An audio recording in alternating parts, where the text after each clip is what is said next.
देखिए सेक्शन जो 34 है, आप यूँ कह सकते हैं कि बड़ा बेसिक सा सेक्शन है, जान है एक तरीके से। 34 ही नहीं, 34 के आगे 35, 36, 37, 38 तक जो भी है, ये सब जो है, ये सब जो सेक्शन है इंडियन पिनल कोड का जान कह सकते हैं या यूँ कह सकते हैं 16। बहुत ज़रूरी है इसको समझना कि क्या होता है और क्यों होता है। और इसमें कहीं ना कहीं कलेक्टिव लाइबिलिटी, ज्वाइंट लाइबिलिटी की बात होती है। कलेक्टिव लाइबिलिटी और ज्वाइंट लाइबिलिटी की बात होती है कि कितना किसकी लाइबिलिटी है या ज्वाइंट लाइबिलिटी है या नहीं है, वो वाली बात होती है। अब देखिए क्या इसमें पॉइंट निकलता है। देखिए इसको अगर हम लोग समझने पाए तो हम लोग इसको 3 पॉइंट के अंदर समझ सकते हैं। देखिए पहला, एक तो इंट्रोडक्शन के पॉइंट पर जो मैं आपको शेयर कर सकता हूँ या करना है, अब इसी में हम लोग थोड़ा सा प्लस माइनस करेंगे। इंट्रोडक्शन के पॉइंट पर कि यानी कि बेयर रीडिंग करके अगर हम समझने पे आए तो सेक्शन 34 से क्या क्या निकाल सकते हैं। फॉर एग्जाम्पल, एक तो आप लोगों को पता है कि सेक्शन 34 के अंदर क्या है और सेक्शन 34 का दूसरे सेक्शंस के साथ क्या रिलेशन है, डिफरेंस क्या है। जैसे सेक्शन 34 है तो 35 से क्या लेना देना है, सेक्शन 34 है तो 32 से क्या लेना देना है, सेक्शन 34 है तो 33, 33, 34 में क्या लेना देना है, 34 है तो 37 से क्या लेना देना है, 34 है तो 38 से क्या लेना देना है। इसी तरीके से आईपीसी के दूसरे सेक्शंस, अगर 34 है तो 107 एबेटमेंट से क्या लेना देना है, उसी तरीके से 114 उससे क्या लेना देना होगा। तो इसमें बहुत सारे पॉइंट हैं। 120A, 120B, 120A, 120B IPC से क्या लेना देना है, डिफरेंस क्या है। नॉर्मली हम लोगों को जो कॉलेज में बताया जाता है, ये जो नॉर्मली बताया जाता है वो है 34 और कौन सा सेक्शन है आप लोगों को पता होगा, 34 और दूसरा 149। तो ये सिर्फ 34 और 149 की कहानी नहीं है। जब प्रॉब्लम बेस्ड क्वेश्चन आते हैं या जजमेंट राइटिंग का टॉपिक आता है तो वहां पर आपका जो इंटरप्रिटेशन जाएगा वो इंटरप्रिटेशन 32 को लेके भी जा सकता है, 33 पे भी जा सकता है, 35 पे, 37, 38, 107, 114, 120 AB, ठीक है, इन सब के साथ जा सकता है। तो मेरी कोशिश यही है कि सिर्फ इंट्रोडक्शन वाले पार्ट में अगर मैं लेके जाऊं तो आपको 34 का बाकी जो मैंने सेक्शंस के नाम गिनाए हैं, नंबर गिनाए हैं, उनके साथ मैंने बहुत कुछ नहीं गिनाया, जैसे 192, 199, ये 149, इनके साथ 120, ये 120 भी, इन सब के साथ क्या लेना देना है, क्या रिश्ता है, मैंने क्या डिफरेंस है दोनों में, वो क्लियर करना है। तो ये एक पार्ट हो गया। दूसरे पार्ट में अगर हम लोग इसको समझेंगे तो इसको मैं बिल्कुल ब्रेक कर दूंगा। ब्रेक करना कैसे कहते हैं, वो कैसे मैं कह रहा हूं वो समझिए। लाइन को सिर्फ मैं यहां पर पढ़ता हूं आप लोगों के लिए। क्या लिखा है, when a criminal act is done, क्या बोला, एक्ट डन, आ गया ना एक्ट डन, अभी 32 में था, याद रखना एक्ट डन। यहां पर क्या बोलता है, criminal act is done. What is the meaning of criminal act, किसको बोलेंगे क्रिमिनल एक्ट। मेरा सबसे पहला क्वेश्चन आप लोगों से यही है, what is the meaning of the term criminal act. Criminal act का परिभाषा क्या है, किसको बोलेंगे criminal act. wrongly committed acts. Wrongly committed, wrongly committed किसको बोलते हैं आप। रॉन्गली तो गलती से, तो जानबूझ के हुआ, इंटेंशनल कि नॉन इंटेंशनल, क्लियर करिए। रॉन्गली मतलब क्या, रॉन्गली मतलब गलती जी। तो क्रिमिनल एक्ट किसको बोलते हैं, what is the meaning of the term criminal act. Criminal act क्या होता है, सबसे पहला क्वेश्चन तो मेरे लिए यही है, ठीक है। अगर हम इसको समझेंगे तो पहले हमको ये समझना चाहिए मेरे हिसाब से, व्हाट इज क्रिमिनल एक्ट, पहला क्वेश्चन, ठीक है। अब क्या बोला कि criminal act is done by several persons, तो ठीक है, criminal act is done several persons, कोई दिक्कत नहीं है, इन furtherance of the common intention. तो ये जो यहां से यहां तक की बात है, इन furtherance of the common intention of all, इसका मतलब क्या होता है। नेक्स्ट क्वेश्चन मेरे तरफ से आप लोगों के लिए, what is the meaning of this, in furtherance of the common intention of all, all यानी एक पर्सन हो, दो पर्सन हो, एक नहीं होगा, 2 हो, 3 हो, 4 हो, 5 हो, 6 हो, 7 हो, जो भी है whatever।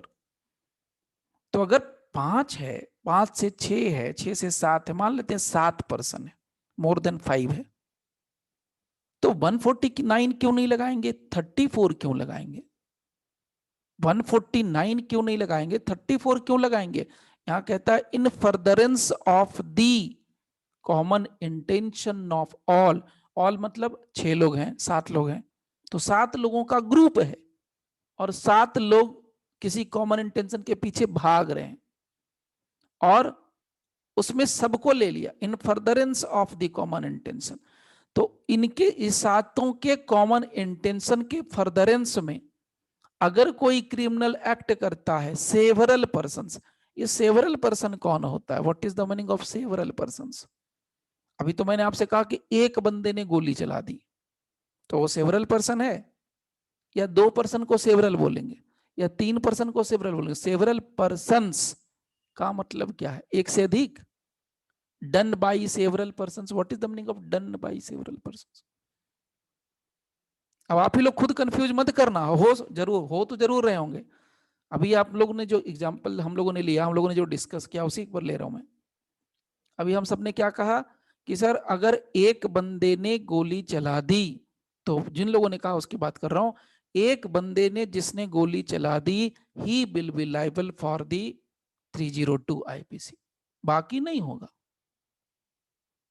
तो एक बंदे ने गोली चलाई, यहां तो कहता है a criminal act is done by several persons, S लगा हुआ है।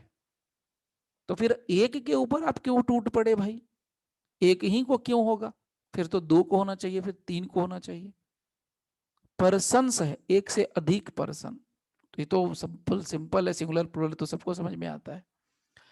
Each of such persons, S लगा हुआ है, each of such persons is liable for that act, और गोली चलाने वाला एक्ट किया, that act in the same manner, इसमें कोई दिक्कत नहीं है, एज इफ, मानो कि it were done by him alone.